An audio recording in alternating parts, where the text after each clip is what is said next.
Assalamualaikum warahmatullahi wabarakatuh. Perkenalkan, nama saya Khalifatul Hasanah. Saya prodi dari Ekonomi Syariah kelas C. Di sini saya akan membahas beberapa submateri. Submateri yang pertama yaitu tentang pertanian.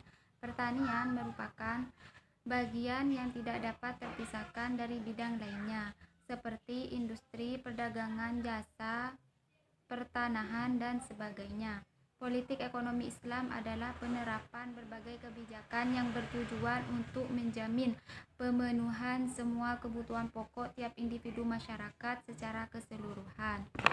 Pertanian merupakan sektor yang memiliki peranan sangat penting dalam perekonomian. Peran penting tersebut antara lain yaitu menyediakan kebutuhan bahan pangan yang diperlukan masyarakat untuk menjamin ketahanan pangan, menyediakan bahan baku bagi industri sebagai pasar potensial bagi produk-produk yang dihasilkan oleh industri, sumber tenaga, dan perolehannya. Pembahasan yang kedua yaitu submateri yang kedua yaitu kesalahan teori kepemilikan tanah. Menurut Abdurrahman Al-Maliki bahwa menyamakan manusia dalam kepemilikan tanah merupakan perkara yang tidak mungkin terjadi. Kenapa begitu? Sebab menyamakan semua kepemilikan itu tidaklah mungkin, sama saja apakah itu kepemilikan tanah atau lainnya. Jika mereka dipaksa menyamakan kepemilikan barang dan jasa melalui kekuatan pengusaha otoriter, maka hal itu tidak mungkin membuat mereka sama dan menggunakan harta produksi dan alam pemanfaatannya. Dalam prinsip syariah, kepemilikan tanah menjadikan pemiliknya dipaksa untuk menggarapnya. Jika dia mengabaikan dan menyia-nyiakan tanah selama 3 tahun, maka tanah itu diambil paksa oleh negara atau khalifah dan diberikan kepada orang lain. Jika tidak digarap selama 3 tahun, maka kepemilikannya menjadi batal. Ketika itulah dipaksa melepaskan tanah tersebut. Submateri yang terakhir yaitu tentang hukum-hukum pertanahan.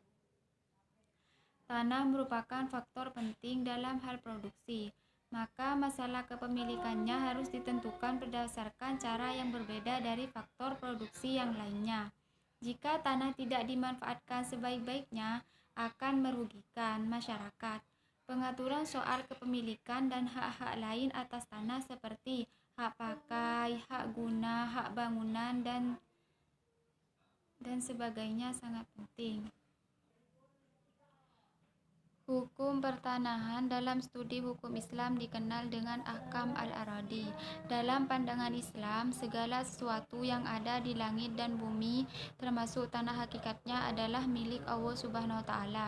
Sebagaimana telah dijelaskan dalam firman-Nya Quran Surat An-Nur ayat 27 yang artinya, dan kepunyaan Allah lah kerajaan langit dan bumi, dan kepada Allah lah kembali atau semua makhluknya.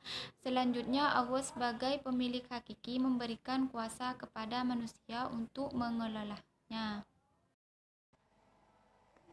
Hukum pertanahan dalam studi hukum Islam dikenal dengan ahkam al-aradi. Dalam pandangan Islam, segala sesuatu yang ada di langit dan bumi termasuk tanah hakikatnya adalah milik Allah Subhanahu wa Ta'ala. Sebagaimana firman-Nya dalam Quran Surat An-Nur ayat 27 yang artinya kepunyaan Allah lah kerajaan langit dan bumi, dan kepada Allah lah kita kembali. Selanjutnya, Allah adalah pemilik yang hakiki memberikan kuasa kepada manusia untuk mengelolanya. Sekian dari saya, kurang dan lebihnya saya mohon maaf. Wassalamualaikum warahmatullahi wabarakatuh.